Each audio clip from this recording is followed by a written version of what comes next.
Anthony Adams Show. I'm filling in for Anthony Adams today. My colleague is taking care of some outside business. I'm Charlene Mitchell, and we thank the Wayne County Sheriff for being here, and Mark, along with his recruiter, talking about the activities at the Wayne County Sheriff's Office. We're going to spend the next hour talking about Wakanda Forever, that song that you just heard. That beautiful song, I love it. And if you don't recognize the voice, that is Rihanna.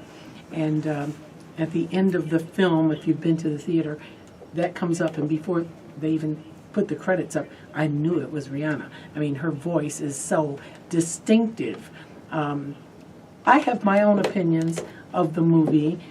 Base is just a moviegoer, not a movie reviewer, not a historian. I don't know how all the connections, made it. I'm not a real Marvel fan, but I enjoyed the movie.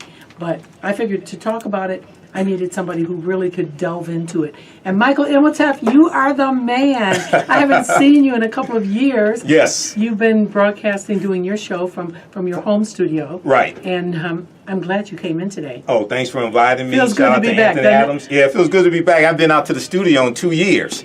Kevin Coles and said that, hey, I could broadcast from home. So we did that, and that's what I've been doing. I'm still on Sundays, 9 p.m. to 11 p.m. Eastern Standard Time, the African History Network show, right here on 910 a.m. Superstation WFDF Future Radio. What did you think about Wakanda Forever? Oh, it's fantastic. It's fantastic. The movie blew me away. I saw the first Black Panther. I think probably opening day. The first Black Panther came out February 16th, 2018. And I saw Black Panther Wakanda Forever this past Saturday. My sisters at Zeta Phi Beta Sorority Incorporated, the Lambda Rho Zeta chapter, had a screening and white party out in Rochester Hills, Imagine Theater in Rochester Hills. So it was an emotional movie. It blew me away. And because of the passing of Chadwick Boseman in 2020 from colon cancer, Ryan Coogler and his writing partner, Joe Robert Cole, had to rewrite the script because they already had a script written. They had to rewrite basically the entire script, figure out how they're going to deal with this. So, and what we see is more African culture infused into it. Ruth Carter, who's the costume designer, did a fantastic job. In the first Black Panther, we saw 11 different African cultures infused into the first Black Panther. Ruth Carter, who was also the costume designer on the Malcolm X movie, the movie Malcolm X, starring Denzel Washington. She spent 6 months researching 11 different African cultures. So we saw that represented in the first film and the second film. And then this time around, they add in a Mesoamerican angle into it as well, infuse Mesoamerican culture. And please define, what is Mesoamerican? Well, Mesoamerican deals with cultures in Mexico and Central America, Nicaragua, Aztec culture, Olmec culture. Were those the characters that had the nose thing, the thing over the nose? Right. So those are the people from Talocan. I was trying to figure that out. I'm like, what is this? Those are the people from Talocan. So that was Prince Namor, who in the comic books, Prince Namor is from Atlantis, the underwater world of Atlantis. In the comic books, he's depicted as more being a European. Here they have Mexican actor Tenoch Huerta portrayed Prince Namor, and it brings in a Latino, Mesoamerican culture to it. But we see Aztec culture and Mayan culture represented. Was that a good thing? Yeah, I think it was a good thing because they deal with a shared experience of being victims of colonization. Mm-hmm. So when you understand Prince Namor, he's half human, half mermanus.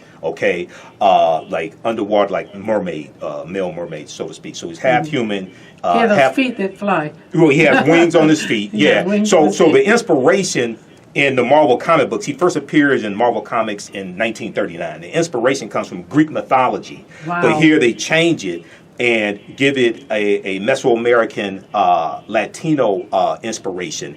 And he's known as the feathered serpent also, which comes from Aztec culture as well. It comes from like Quetzalcoatl.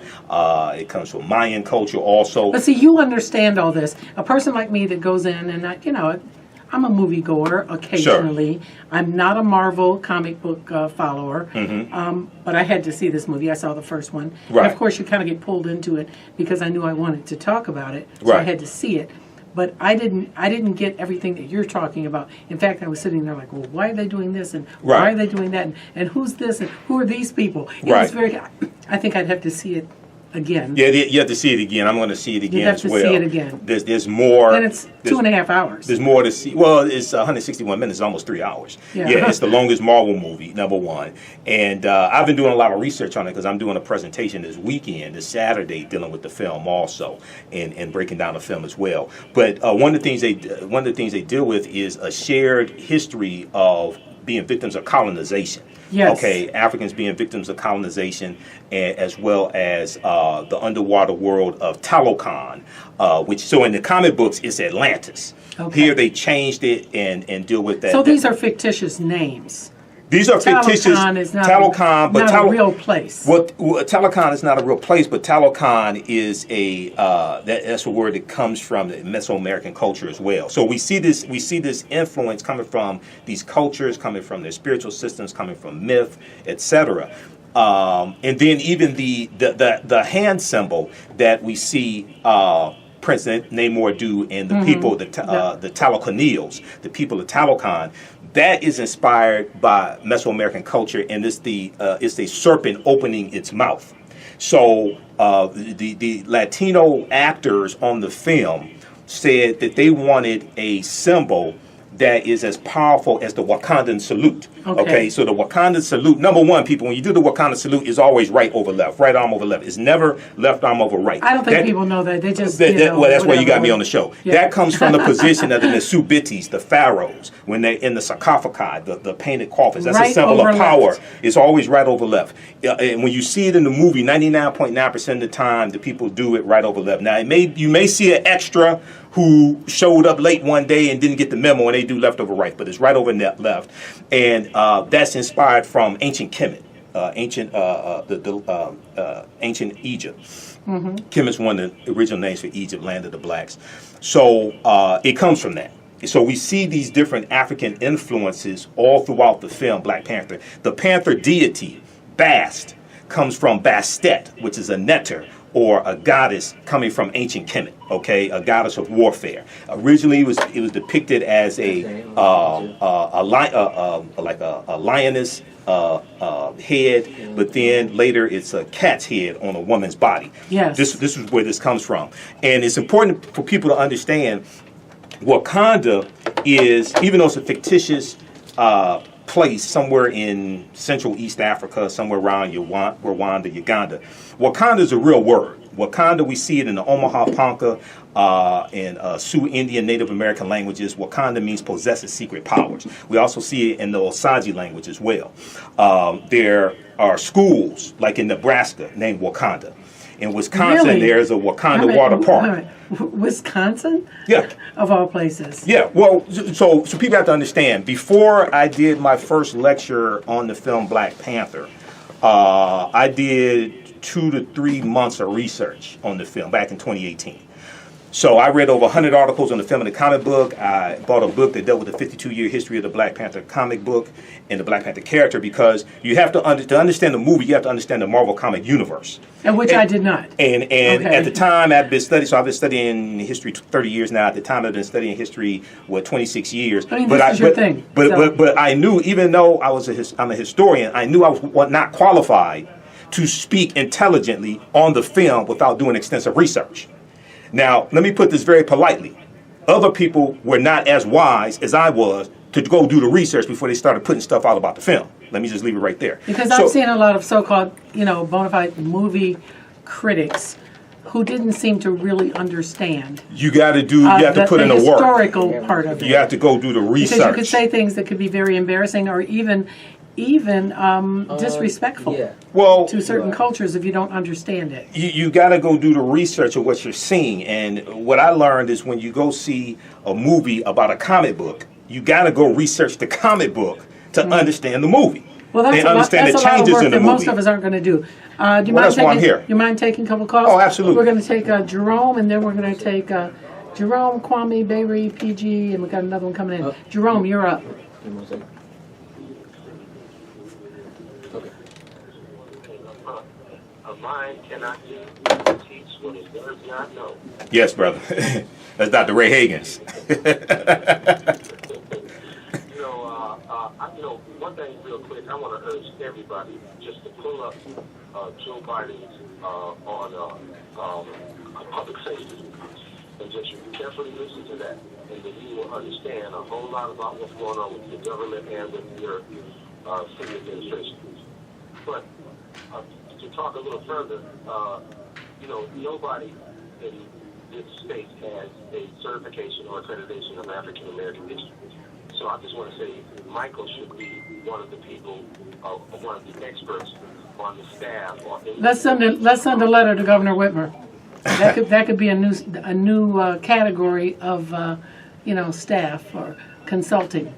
That's true. That would be excellent. Yeah, Thank you. I'll for do that. I'll do you. that. I need to make some calls on that one. Yes, and you need some backup. Yeah, I need some back backup up on that. Yep. Jerome, thank you. Thanks, Jerome. We're up against the break. When we come back, we will take a call from Kwame, Beiri, and PG.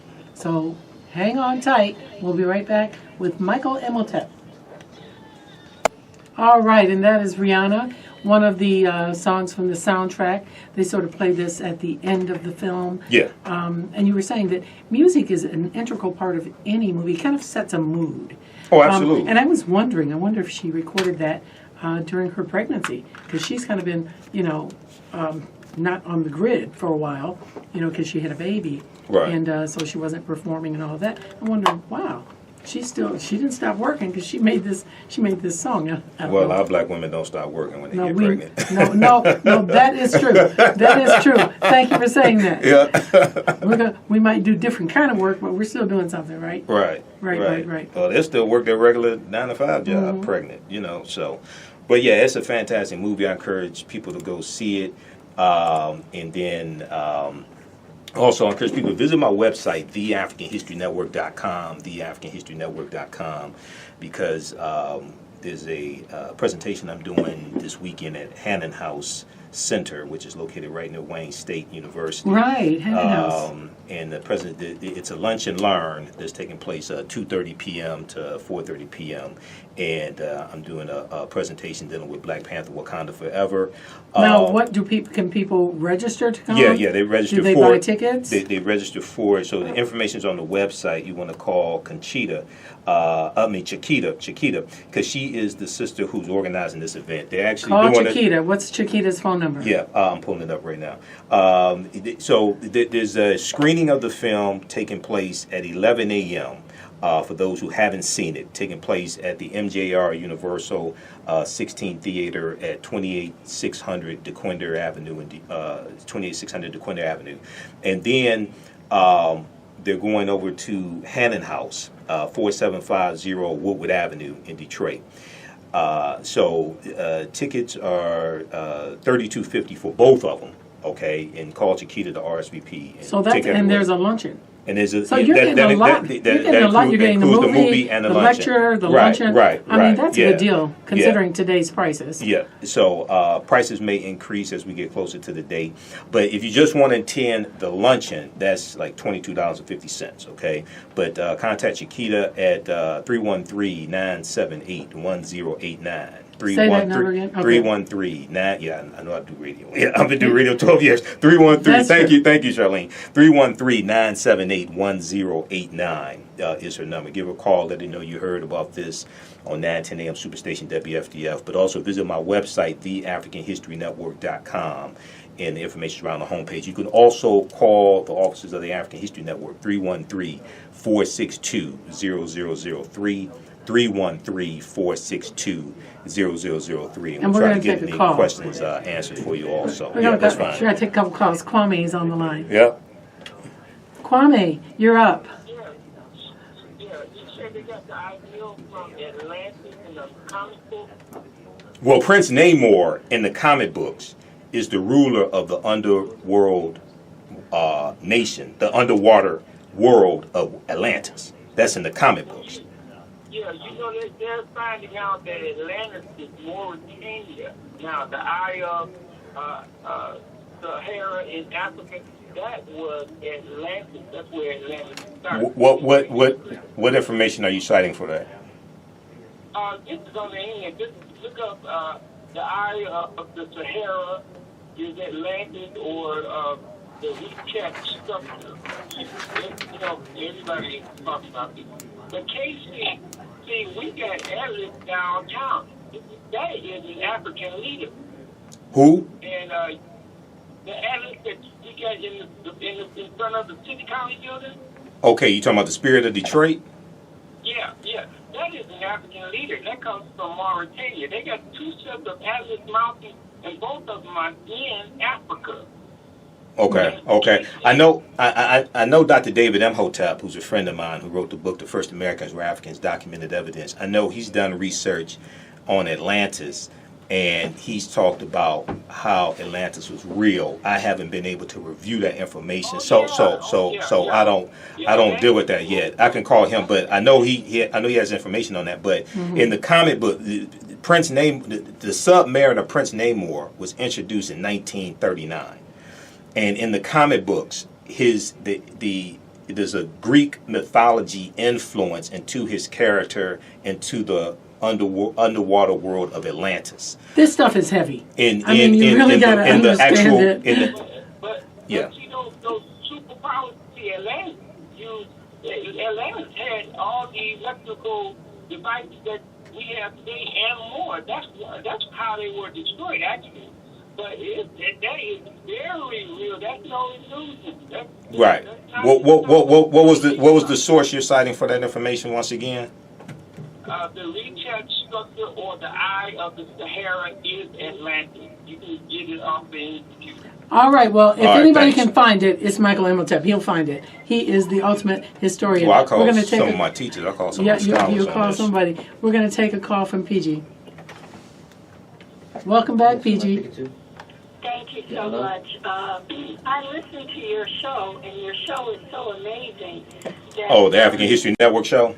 Yes. Oh, thank you. You cover everything. What I like about what you're presenting today is two things. Mm-hmm. You're looking at, or what I hear you presenting, you're presenting the black narrative, but how our black narrative does intersect with the Mexican and the Egyptian culture. It does all intersect. Right. The question that I have for you is, when we talk about black excellence, tell me what black excellence means to you. Because when I saw the first Black Panther, I saw black excellence in terms of us taking responsibility for how we live, our behavior, and what we do in a positive frame to build our culture. If a person were to say that we should be accountable for our behavior, with your expertise, does it seem like a black person would hate their race because they want our people to be excellent with our behavior and stop doing things that bring attention to us in the breaking the laws and with law enforcement? Right. So much for all that you offer.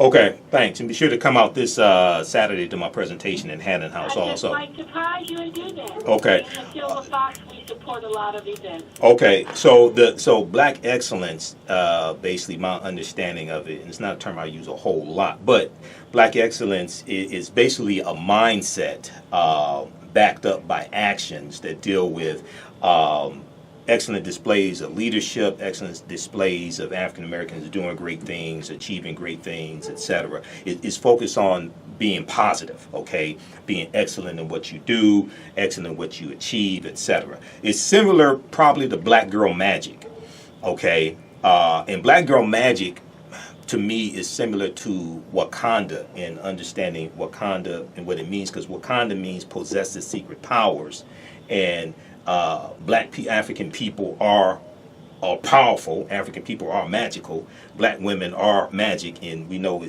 African people are the mothers and fathers of civilization. Also, I didn't get a chance to say Wakanda is also a Key Congo word as well. Okay, so it's one of the Bantu languages. In Key Congo, it's in reference to family. Okay, so the word Wakanda is a very powerful word.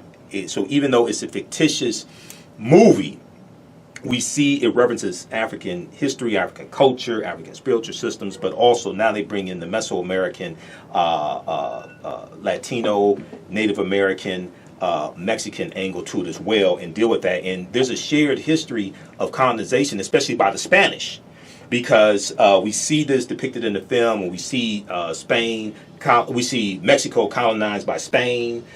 We see Panama, Honduras, all of that, Hispaniola, conquered by Christopher Columbus on behalf of the Spanish crown. Okay, and we know that the Spanish were the second ones involved in the transatlantic slave trade also. So we'll deal with this on the other side of the break. All right. And you know what that music means. I know what it means. We'll be right back with Bayri and Michael. And we are back. We're back. You're listening to the Anthony Adams Show. And no, I'm not Anthony Adams.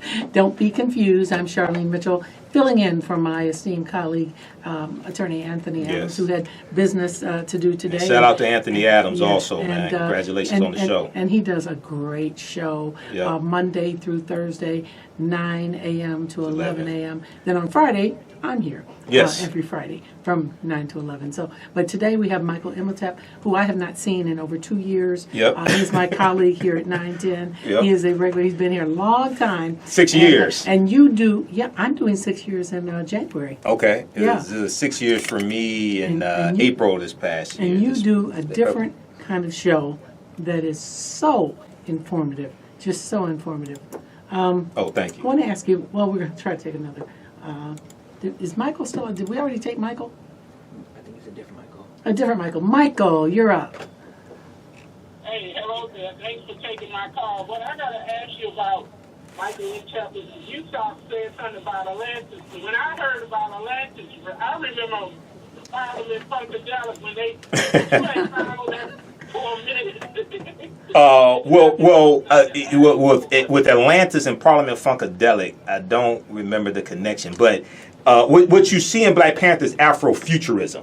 Okay, now Afrofuturism is where African culture meets science fiction and fantasy. And oftentimes it can be a reinterpretation of African culture or historical events, things like this. This is Afrofuturism.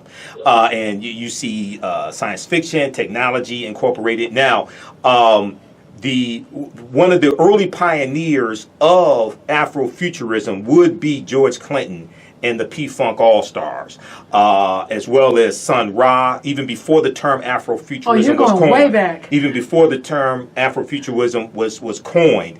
And you had George Clinton with the mothership coming down, which is probably in reference to the Dogon of Mali and Burkina Faso, who were originally in ancient Kemet, ancient Egypt.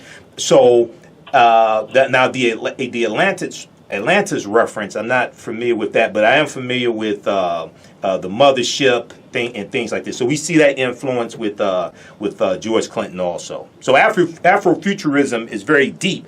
Even though the movie is fictitious, we still see these references to history, African culture, spiritual systems. So we need to use those different references as tools to teach this information to our children and our people. Let me ask you this. Does the average moviegoer really understand all this, or are they just looking most at of them don't. From just entertainment? It's just most of them don't. That's why I'm here, and people like Tony Browder and other historians. That's why we're here. We need clarification. You're breaking it down. And also the 3-hour lecture that I did in 2018 on the film Black Panther. That's available at our website, theafricanhistorynetwork.com, because I get deep into this. It's a visual presentation. I had to do 3 months of research to be able to do my lectures on the film. What makes you do all this? It's a lot of work. First of all, you're a very smart man. Yeah, I mean, your intellectual level is above most. Okay, thanks. I would think. Thanks. And your commitment to learning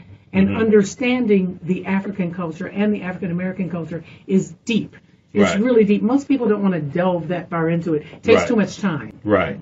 Right. So, well, I started studying 1992 at Wayne State University. I was an undergrad at Wayne State, so I've been studying history 30 years. I was inspired by the movie Malcolm X, by conscious hip hop that was out then, late 80s, early 90s. I was inspired by TV shows like For the People, which came out of South Carolina, hosted by a journalist, African-American journalist named Listervelt Middleton.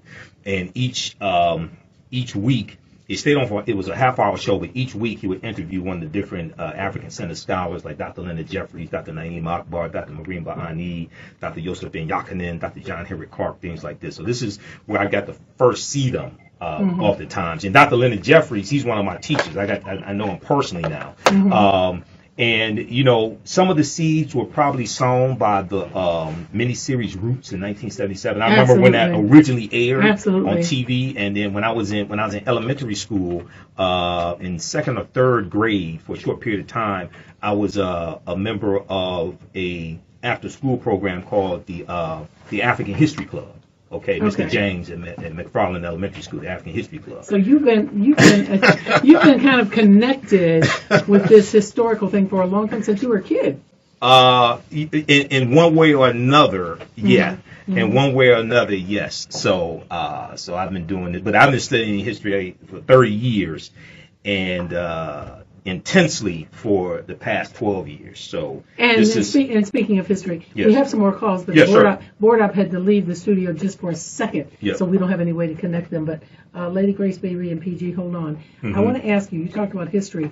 There are elected officials. Yes. And the so-called powers that be that think they're running this country that want to erase parts of history. They want to ban books. When I heard they wanted to ban Toni Morrison in Florida, I mean, the bluest eye, really? You want to ban what? And you can't say certain words? Right. What is your position on what we're seeing? And I don't want to just say Ron DeSantis in Florida, but he's the kind of the ringleader of this. Right. Well, this is an effort being backed by right-wing organizations. And when NBC News did their analysis on this, there's a good expose that people should read, and it deals with critical race theory, the attack on critical race theory in schools, okay? And I'm pulling up right now. It's a 16-page expose, and let me see what's the name of that. So there's one article that people need to read called "How Trump Ignited the Fight Over Critical Race Theory in Schools." Okay, that's from NBCNews.com. Which kind of led to this banning of books, banning of words. So there was a executive order that Trump did in September 2020, if I remember correctly, and this executive order banned the proposed policies mimic former President Trump's September 2020 memo, ordering the Office of Management and Budget to stop funding training on critical race theory for federal employees, calling it a quote-unquote propaganda effort. Oh, boy. Then you had the attack on the 1619 Project. Yes. Okay, and Donald Trump said he wasn't familiar with the year 1619. He talked about the year 1776, okay? So, and then from there, you had people like Christopher Rufo, I think is his name, Christopher Rufo, who put out misinformation about critical race theory. So there was a series of text messages, a series of Twitter posts he did May 15th, 2021. And what he said was that they wanted to rebrand critical race theory. He said, so this is 3:17 p.m., March 15th, 2021. Christopher F. Rufo. He said, the goal is to have the public read something crazy in the newspaper and immediately think critical race theory. We have decodified the term and will recodify it to annex the entire range of cultural constructions that are unpopular with Americans. So what Republicans did was they took this ideology, this critical race theory that develops in the late 1960s. Derek Bell, is one of the architects, Kimberly Crenshaw. Which is really not taught in public schools anyway. It's taught at law school level. Wayne, it is not taught in K through 12 at all. Period. Right. Basically, it's Right. taught. It's a legal analysis to understand how laws and policies still impose racism. Okay. Right. So it's taught in law schools, and it's taught at the graduate school level, a little bit at the undergrad level, but it's not taught in K through 12. Well, we want to make Yeah. use of this 3 minutes before the break. Yeah. Lady Grace, you're up. Thank you. And I have a statement and a question for your guest there. First of all, I truly thank you for your call of service. The knowledge that spills out of your mouth on a regular basis. Oh, thank You're doing, this is my version of excellence for the majority of our people. Oh, thanks. Really. Thank you. And I don't use excellence too much either, because everybody's excellence is a little different. Did you actually apply for the fictitious task force at the city council about the reparations? Did you apply for that? That's one question. Did I apply to be on the task force? Yes. No, I didn't apply. Some people ask me to be on the task force. My hands are full with what I'm doing, and I can't. I don't have the time. I can't do it. Well, they should have reached out to you. You should have been appointed and paid, literally. Right. I'm going to say this on a national level. If something like this comes about, would you be willing to sit on a panel and help draft this whole changing thing? Well, he has a national platform because you're on Roland Martin. I'm on Roland Martin's show on Fridays. I'm a panelist. Yes. So here's the deal, my sister. And this came up on Faraji Muhammad's show yesterday on the Black Star on Roland's network. And I talked about this last Friday on Roland's show. I'm all for repairing the damage of 246 years of slavery and decades of Jim Crow segregation and redlining and things like this and systemic racism. I'm all for that. Now, my concept as a historian and someone who's also a political commentator, also understands politics and law. First of all, reparations, the root concept means repairing the damage of a harm that was done. Okay? To repair means to restore you, to make you whole again. All right. So before we start talking about how to repair the damage, we first have to analyze who African people were and what African people had before the damage was done. Wow. Just trying to give a check. That's heavy. And trying to equate a check to the fact that we didn't get paid, our ancestors didn't get paid for 246 years. That's not reparations. Okay. Wow. You said a mouthful. Yes. We'll be back with our last segment, and we're going to kind of recap. And we're back here. You're listening to the Anthony Adams Show. I'm Charlene Mitchell, filling in for Anthony Adams. The challenge of talk radio, even though we have 2 hours, is the 2 hours goes by so fast because when we invite guests into the studio, we obviously need to give most of the time to the guest. They've come here, they've been invited here for a reason, and we want them to talk. But we also love our listeners, and we like to take the calls. And I guess you can say when the board lights up, that means you're having a good show. But for me, it means I can't take all the calls. So we've got to do a couple things before we take any more calls. So let's make it fast.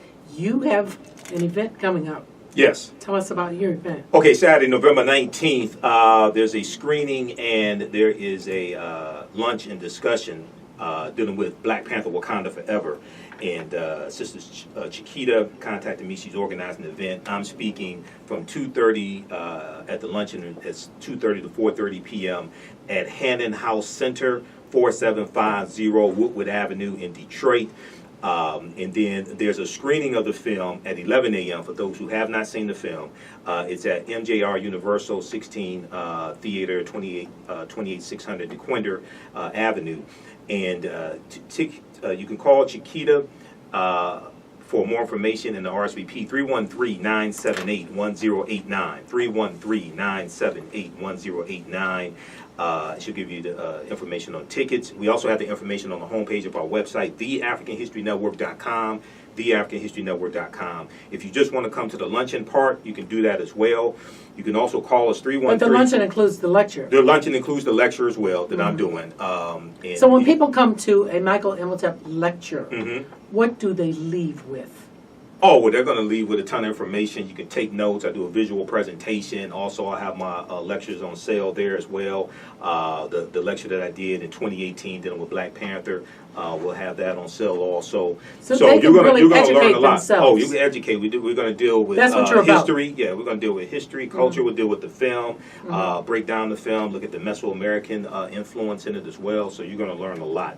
But visit our website, theafricanhistorynetwork.com. All the information is there. You can also email us through the website as well. And if you want me to do a presentation for your group or organization, contact me also. We can set that up either virtually or in person, in-state, out-of-state. We can set that up as well. And we want to take a call from Jerome. Good morning.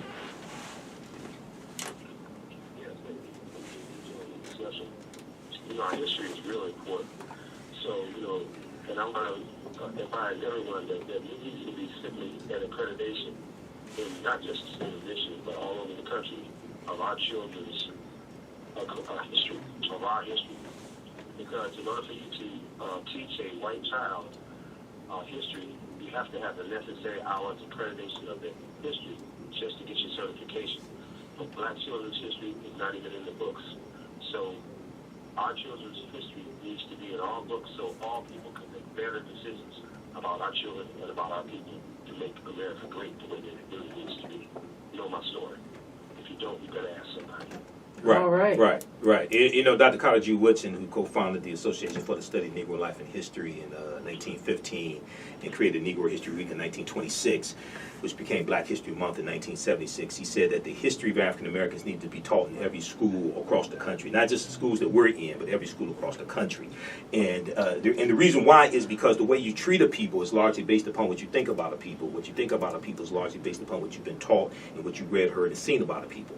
So when you have stereotypes of African Americans, that's allowed to manifest and metastasize because of ignorance, because the correct information has not been presented or presented on a mass level. And Americans are very ignorant of history also. That's extremely important to understand. Americans are very ignorant of history. But ask them about popular culture, and they can tell you every song that's on the Billboard chart Right, and right. everything else. We're going to take another call from Yes. Ms. Jones. We're moving quickly here.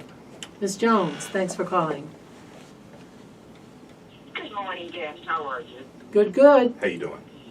I'm okay. Look, I make my comment real quick. I just want to comment on the producers of the movie. They did a good job. Yes. And I'm just hoping that all our people go out and see the movie because it's a great movie. Absolutely. Well, it made $180 million just in the U.S. on opening night, and Well, opening weekend, this past opening weekend, yes. and over $330 million worldwide. Worldwide, yes. Last time I checked. Yeah, it was released in So, 55 countries. That was a lot of money.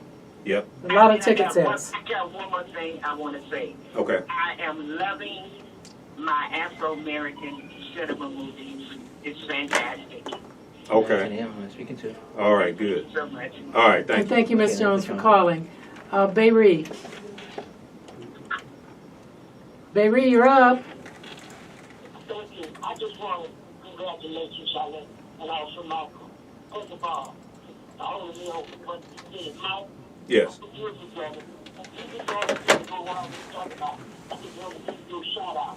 Another thing, when I first called the country, to history, let the history brought out the benefits made to McKinney.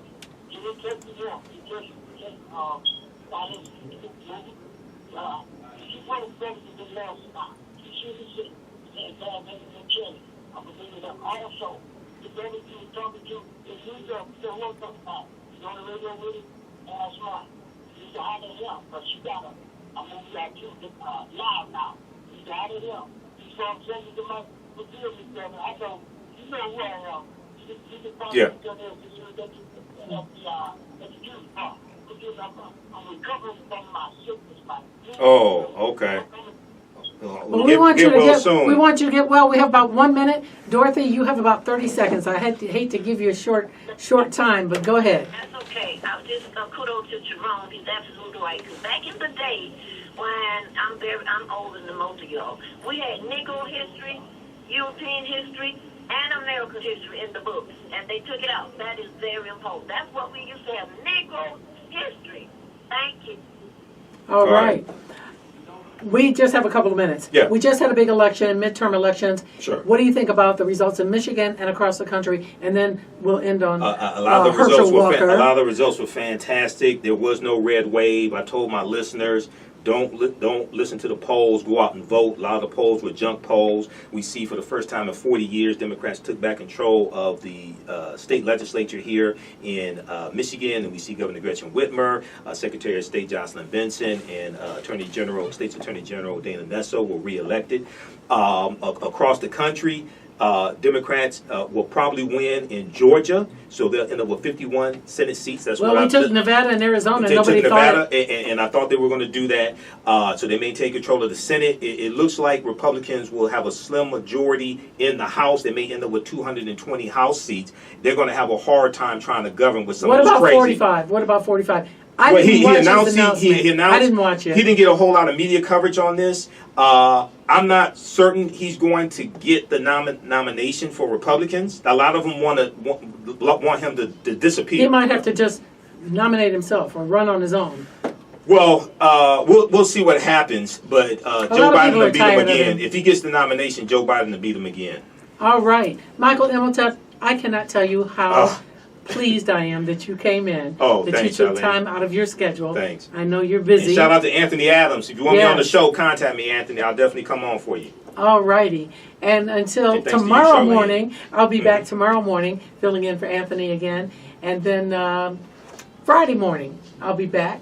And Thursday morning, and Thursday night, and Friday morning. So you're going to see a lot of me. Okay. Thank you so much for listening, and have a great day. Hotep, everybody. Hey, this is Michael Imhotep, founder of the African History Network, host of the African History Network show. I'm a talk show host, researcher, lecture writer, and historian. I hope you are enjoying this broadcast that you're watching right now. I wanted to take a couple of minutes and let you know about the online history courses that I teach. So if you like this broadcast that you're watching, you definitely want to register for the online history classes that I teach. We normally teach the classes on Tuesdays and Wednesdays.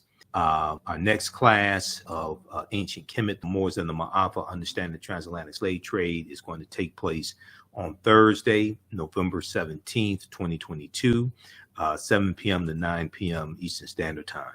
So if we look at a brief overview of the class, and the class is on sale, the class is on sale $60, regularly $130. Okay, so we have the class discounted right now. And if we look at a brief overview of the class as well, I've been teaching this class since 2017. Okay, and I put together the curriculum for the class. I've been studying history 30 years, and we can't start the study of our history in slavery, even though understanding the transatlantic slave trade is very important. We can't start in slavery. We have to deal with thousands of years of history that lead up to the transatlantic slave trade taking place. We look at the 800-year occupation of Europe by the Africans known as the Moors as well, to understand what leads up to the transatlantic slave trade taking place. Okay, so a brief overview of the class. We can't start studying our history in slavery. Even when we study the transatlantic slave trade, which is important to study, we can't start in 1619 or in the 1440s when the Portuguese get involved in the transatlantic slave trade. We have to understand the history chronologically and deal with the 800-year occupation of Europe by the Africans known as the Moors, who enter into the Iberian Peninsula, today known as Spain and Portugal, who enter into the Iberian Peninsula, today known as Spain and Portugal, from North Africa in 711 AD. This course not only deals with the transatlantic slave trade, but it also deals with thousands of years of history that leads up to the transatlantic slave trade taking place. August 20th, 2019 marked the 400th year anniversary of the 20 and odd Africans who came into Point Comfort in Virginia, August 20th, 1619, on the White Lion pirate ship. And this would later be the colony of Virginia, okay? And when those 20 and odd Africans came in, codified slave laws did not exist in any of the 13 colonies. Codified slave laws don't come to Massachusetts till 1641. They don't come to Virginia till about 1660 or 1661. Now, this year, 2019, was known as the year of return. The year of return, as many African Americans were reconnecting to Africa and traveling to Ghana and other West African countries. When we discuss the transatlantic slave trade, we have to first understand that African people are the original people of North, Central, and South America and have been in the land we call the United States of America at least 51,700 years. Okay, so we have the information on the homepage of our website, AfricanWork.com, theafricanhistorynetwork.com. We also, so you can register there for it, for the class. And we have a bundle pack where you can register for both classes at a discount. So normally the classes are $130 each. They're on sale right now, $60. So we do the sessions live. All the sessions are archived. They're recorded. You can go back and watch them anytime. And we're going to do at least 10 weeks for these sessions. We may do 11 or 12 just to give us enough to get all the information in. So click right here for register here. You can use a debit card or credit card. We have the bundle pack information here as well. The bundle is on sale, $100. It's regularly $130. Click right here to register here for the bundle. And then the second class that I teach on Tuesdays is From the Civil War to the Civil Rights Movement and Black Power, 1865 to 1968. That next class is going to be on Tuesday, November 22nd. Tuesday, November 22nd, okay? And this class picks up where basically where understanding the transatlantic slave trade leaves off. This is another 10-week online class. And once again, we do the sessions live. All the sessions are archived and recorded. You can go back and watch these classes a year from now, 2 years from now. You'll still have full access to the class. Okay, so with this course here, a brief overview, in the aftermath of the insurrection a year ago, the January 6, 2021 insurrection at the U.S. Capitol building, many leading historians drew parallels between the violence that we saw that day and the Reconstruction era, which was 1865 to 1877. And this was the period of political revolution directly following the U.S. Civil War, which was 1861 to 1865. This 10-week online course will analyze U.S. history primarily from the African-American perspective, beginning in 1865 with the 40 Acres and a Mule Special Field Order number 15. And actually, we start in 1800 with the 1800 census, and we look at 1803 with the Louisiana Purchase and the Haitian Revolution. And we go and look at history chronologically leading up to the Civil War taking place. And then we do at the end of the Civil War, Juneteenth, June 19th, 1865. We deal with Special Field Order number 15, 40 Acres and a Mule, January 1865. And then we look at the Reconstruction era. And we go through and look at history chronologically through to 1968. So we'll look at the Reconstruction era, 1865, 1877, the Red Summer of 1919, the year after the Civil War ended. I'm just sorry, the year after World War I ended in 1918, the Red Summer, where you had over 25 major race riots across the country. We look at the Jim Crow era, which is the period of time after Reconstruction ends. We go and look at the 1880s, 1890s, 1900s. We look at the Jim Crow era, and when the Southern states are rewriting their state constitutions to impose poll taxes and literacy tests, like Mississippi State Convention of 1890. We look at World War I, The Great Migration, 1915 to 1970. 6 million African Americans migrate from the South up north and out west. World War II, the Civil Rights Movement, and the Black Power Movement. To understand what happened to us after slavery ended. Okay, what were the laws and policies put in place to put us where we are today, to understand where we need to go from here? Okay, so the second class is from the Civil War to the Civil Rights Movement and Black Power, 1865 to 1968. Okay, it's important to understand the chronology of history to get a better understanding of how we got to where we are now, to understand where we need to go from here. Unfortunately, some of this history is repeating itself. Okay, so we have this available at our website as well, theafricanhistorynetwork.com. Normally the classes are on Tuesdays and Wednesdays. You can share this information with your children. I would say the information is PG-13. It's very visual. I do a PowerPoint presentation with book references, articles, video clips. Usually for the book references, I'll show you the excerpts on the screen. So, and we do the sessions live. All the sessions are archived and recorded. You can go back and watch it anytime. So as soon as you register for the classes, there's content that you can start watching right now. Okay, so hopefully you learn a lot in these classes. Keep watching our broadcast. Keep watching this video that you're watching. And follow us on our Facebook fan page, The African History Network, The African History Network, on our YouTube channel, Michael Imhotep, Imhotep, and Michael Imhotep on Instagram as well. Remember, right now it's correct wrong behavior. It's not over till we win. Wakanda forever. And we'll talk to you next time. Peace. Also, you can also listen to our radio show. You can also listen to our radio show on Sundays, 9 p.m. to 11 p.m. Eastern Standard Time, the African History Network show. We have the information right on the homepage of our website, right at the top. Okay, so we have our social media information, social media handles, and information about the radio show. And you can click right here to listen to audio podcasts of the radio show as well. We're on Sundays, 9 p.m. to 11 p.m. Eastern Standard Time, the African History Network show on 9:10 a.m. Superstation WFDF in Detroit. You can also download the iHeartRadio app and search for 9:10 a.m. WFDF and listen live, or the TuneIn radio app. You can listen live there as well. Okay. All right. Remember, right now it's correct wrong behavior. It's not over till we win. Wakanda forever.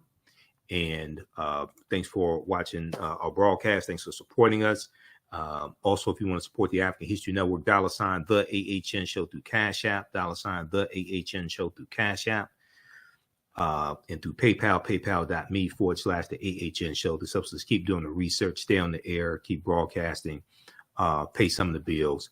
And we have our Cash App information and social media, our Cash App information and PayPal information right on the homepage of our website also. Okay, so check that out as well. All right, remember, right now it's correct wrong behavior. It's not over